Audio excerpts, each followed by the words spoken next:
नमस्कार। अक्सर हम सुनते हैं कि चुनावों में डेटा का इस्तेमाल सिर्फ पार्टियों को जिताने के लिए होता है। लेकिन डेटा का असली मकसद, उसकी असली ताकत, लोगों के लिए शासन को बेहतर बनाने में है। आज हम दिल्ली के एक विधानसभा सीट बदरपुर के आंकड़ों को एक अलग नजरिए से देखेंगे। हम ये समझने की कोशिश करेंगे कि ये नंबर हमें जमीनी हकीकत के बारे में क्या बताते हैं और कैसे इन्हीं नंबरों में एक बेहतर शासन का रास्ता छिपा है। तो हमारी पड़ताल शुरू होती है दिल्ली के बदरपुर विधानसभा क्षेत्र से। यहाँ 3,64,900 रजिस्टर्ड वोटर्स हैं।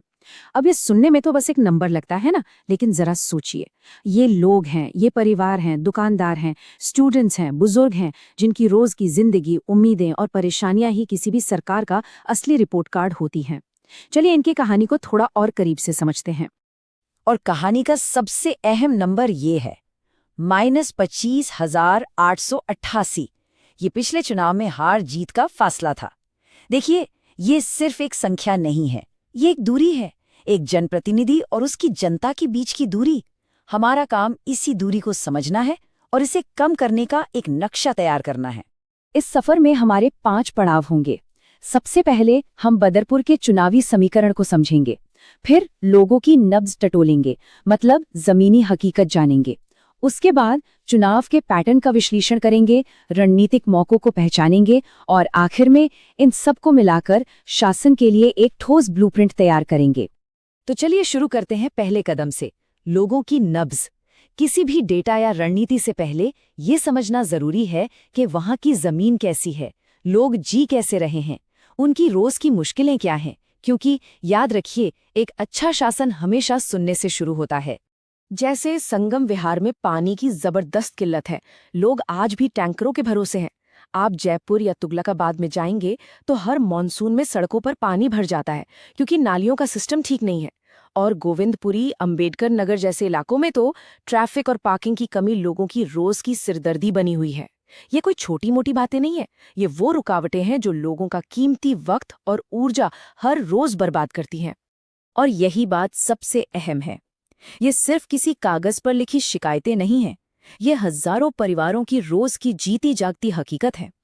ये जमीन से आ रहे सबसे साफ संकेत हैं और किसी भी असरदार सरकार को सबसे पहले इन्हीं संकेतों को सुनना और समझना पड़ता है। ठीक है, तो अब देखते हैं कि लोगों की ये जो परेशानियां हैं, ये चुनावी नंबरों में कैसे झलकती हैं, क्योंकि हर अनसुनी शिकायत वोटों के समीकरण को बदल सकती है। आखिरकार डेटा जमीनी हकीकत का ही तो एक आईना होता है ना? पिछले चुनाव के नंबर इस कहानी को और साफ करते हैं। देखिए, कुल वोटर्स हैं लगभग 3,65,000, लेकिन वोट सिर्फ 57% लोगों ने दिया।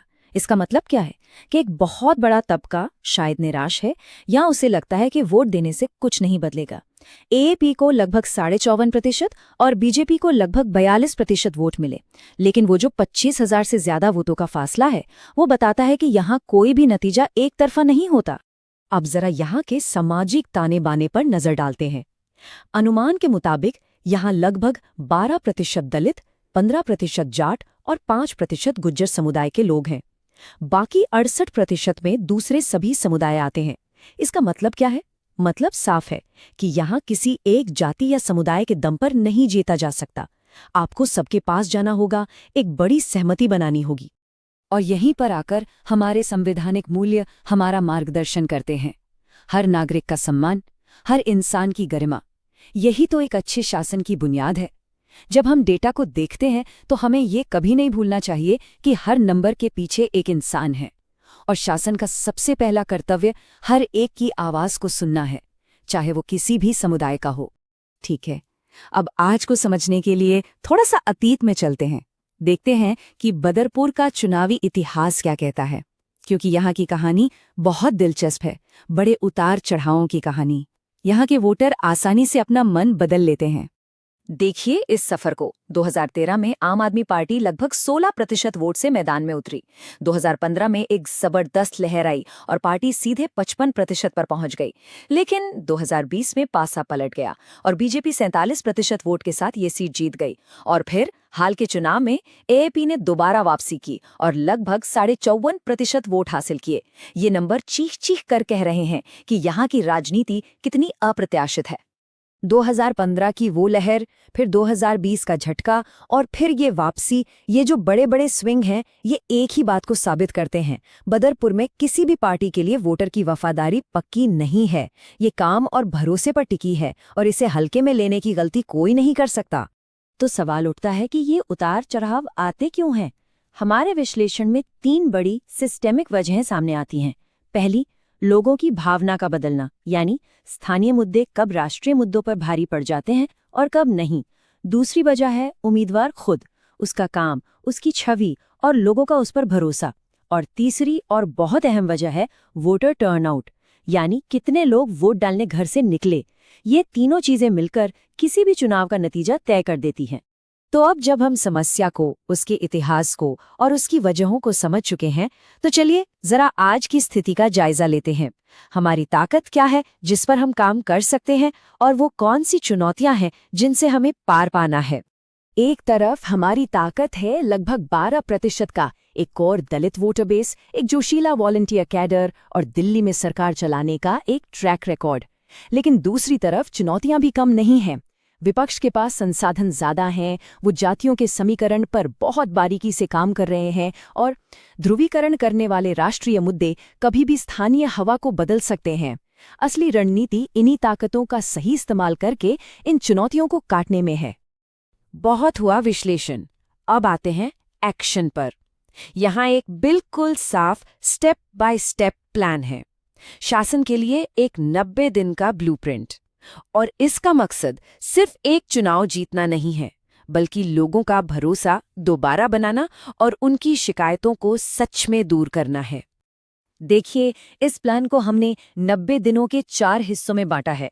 पहले 30 दिन है फाउंडेशन के, यानी बूथ स्तर पर अपनी टीम को दोबारा एक्टिव करना और सबसे जरूरी काम, लोगों को सुनना।